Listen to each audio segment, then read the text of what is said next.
The Tonight Show was supposed to open with laughter and music, but Johnny Carson did something unprecedented. He stopped everything, silenced the band, and asked 20 million viewers to join him in honoring a crew member's unspeakable loss.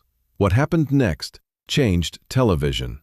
February 11th, 1979. It was a Monday evening, and The Tonight Show with Johnny Carson was preparing for its nightly broadcast. The studio audience was seated and buzzing with excitement. Doc Severinsen and his band were in position, ready to play the iconic Tonight Show theme. Ed McMahon was reviewing his notes for the opening. Everything was running exactly as it should. But backstage, something was happening that would change the course of that night's show in ways no one could have anticipated. James Patterson, a longtime camera operator who had been with The Tonight Show since 1965, had arrived at work that afternoon despite having received the worst news any parent can receive. That morning, his 6-year-old son Michael had been killed in a car accident on his way to school. A drunk driver had run a red light, and Michael's life had ended instantly.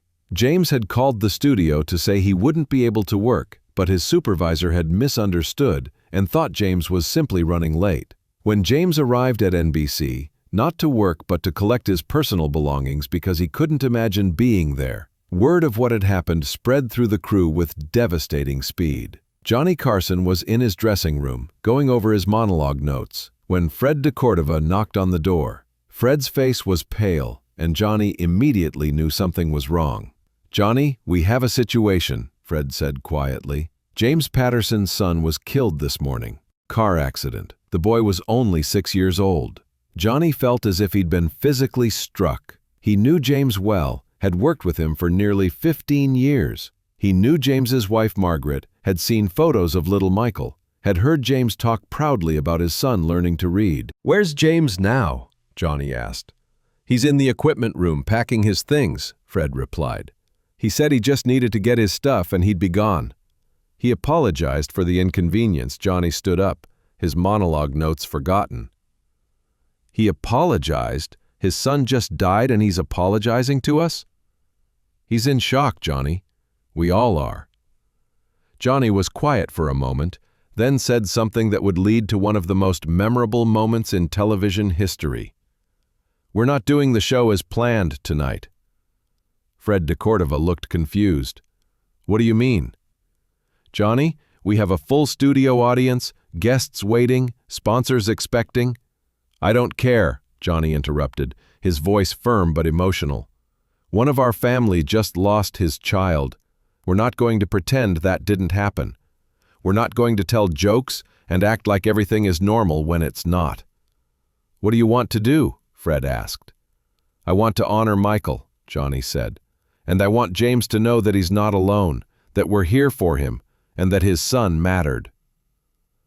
Within minutes, Johnny had gathered the entire crew, cameramen, sound technicians, lighting crew, production assistants, makeup artists, everyone who made The Tonight Show possible.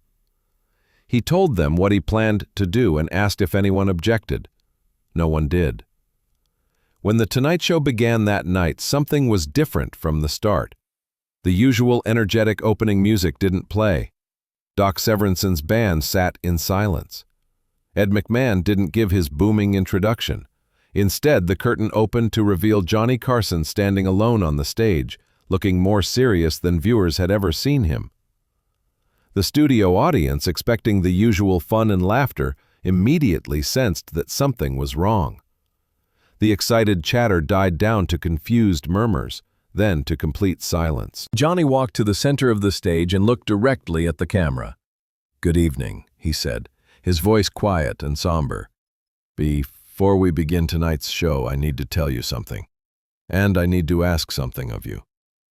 The studio audience was completely silent now, hanging on every word. "This morning, a 6-year-old boy named Michael Patterson was killed in a car accident on his way to school. Michael was the son of James Patterson, who has been a camera operator on this show for nearly 15 years.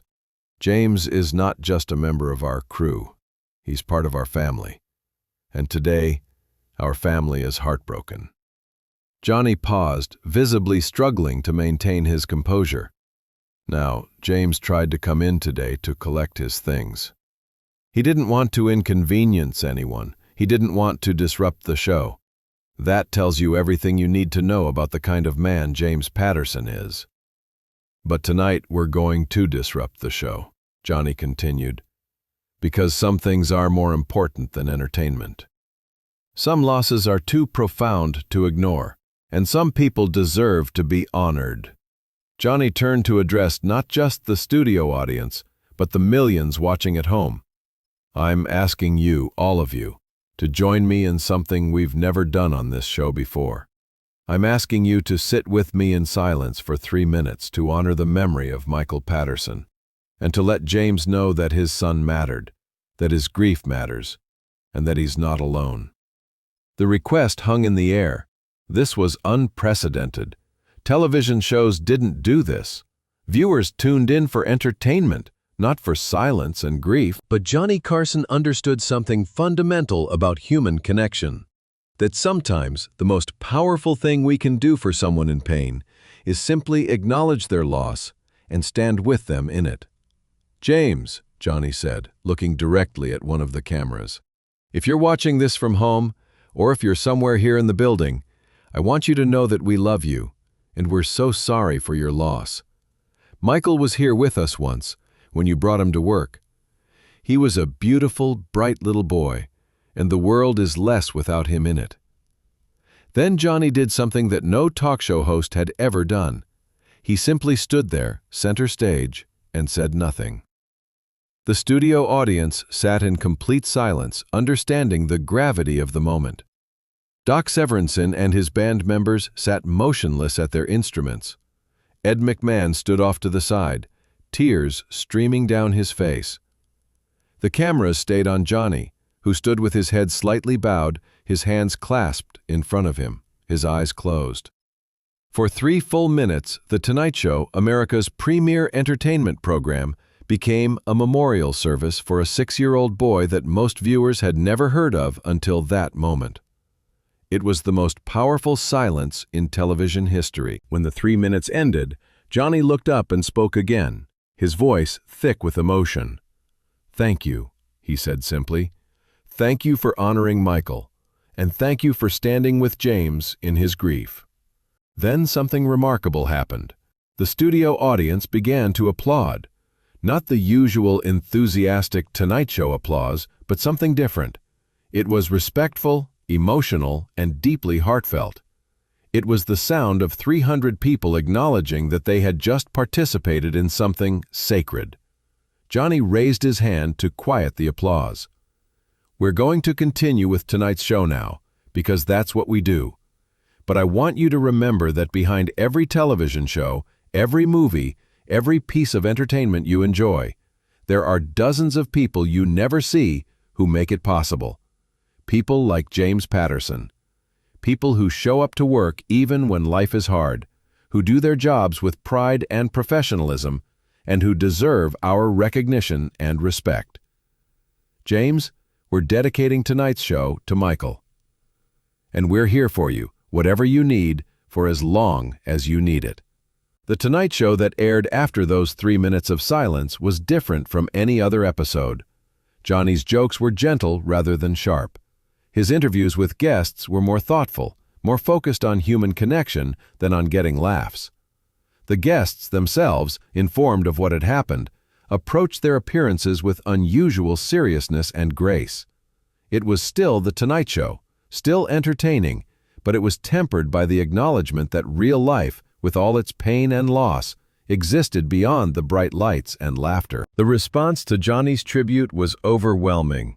The NBC switchboard received over 15,000 calls in the hours following the broadcast. But unlike typical viewer responses about comedy bits or celebrity interviews, these calls were different. People called to thank Johnny for acknowledging grief on television.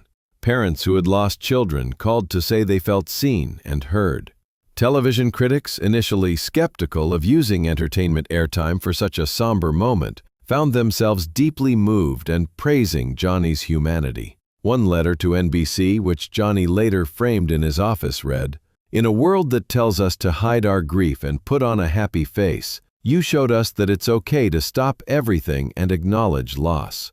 You reminded us that people matter more than programming. Thank you, James Patterson. Didn't return to work for 3 months. During that time, Johnny Carson and the entire Tonight Show staff supported him in ways big and small. Johnny personally called James every week. The crew organized meal deliveries to James's home. The show's staff attended Michael's funeral, filling an entire section of the church. When James finally returned to work in May 1979, Johnny stopped the pre-show meeting to welcome him back. The entire crew gave him a standing ovation, not for returning to work, but for his courage in continuing to live after such an unimaginable loss. "I watched that broadcast," James told Johnny privately. "I saw what you did, and I want you to know that those 3 minutes meant more to Margaret and me than I can possibly express. You didn't have to do that. You could have just sent flowers or called, but you stopped your show that millions of people watch, to honor our son. That's something I'll never forget." Johnny Carson's decision to honor Michael Patterson had ripple effects throughout the television industry. Other shows began to acknowledge that the people behind the cameras had lives, families, and struggles that deserved recognition. The concept of supporting employees through grief became more formalized across the industry. NBC instituted new policies for bereavement support. Other networks followed suit. The idea that workplace family meant actually caring for people during their hardest times became more than just a corporate platitude. Mental health professionals who studied grief and loss began using footage of those 3 minutes of silence as an example of how communities can honor loss collectively. The simple act of stopping everything to acknowledge someone's pain became recognized as a powerful form of support. For the rest of his career, Johnny Carson never spoke publicly about that night in detail. When asked about it in interviews, he would simply say, "James Patterson is a good man who suffered a terrible loss, and we did what anyone would do. We were there for him." But to those who worked with Johnny, that night represented everything about who he really was. Not Johnny Carson the entertainer, or Johnny Carson the celebrity, but Johnny Carson the human being who understood that people mattered more than ratings, that compassion was more important than comedy, and that sometimes the most powerful thing you could do was simply stop and acknowledge someone's pain. James Patterson continued to work as a camera operator on The Tonight Show until Johnny's final episode in 1992. On Johnny's last night, when the credits rolled and the crew was acknowledged, James Patterson was standing in the wings with tears in his eyes, holding a photograph of his son Michael. Today, when television historians discuss the most important moments in broadcasting history, those 3 minutes of silence are always mentioned. Not because they were entertaining, but because they were real. They represented a moment when television stopped being about ratings and advertising and became about something more fundamental: the acknowledgement of human loss and the power of collective compassion. Johnny Carson stopped The Tonight Show that night, not because something went wrong with the production, but because something had gone devastatingly wrong in the life of someone he cared about. And in stopping, in choosing silence over entertainment, grief over laughter, humanity over programming, he created one of the most profound moments in television history. Those 3 minutes taught America that it's okay to pause, to acknowledge loss, to sit with grief instead of rushing past it. They showed that sometimes the most important thing a leader can do is stop everything and say, "This person matters. This loss matters, and we're going to honor it together." If this incredible story of leadership and compassion moved you, make sure to subscribe for more true stories about the moments when television showed us the best of humanity. Share this video with someone who works behind the scenes making things possible, and let them know their work matters and their lives matter. Sometimes the most powerful thing we can do is simply stop and acknowledge that someone is in pain, and let them know they're not alone. This has been the final video in our Johnny Carson series.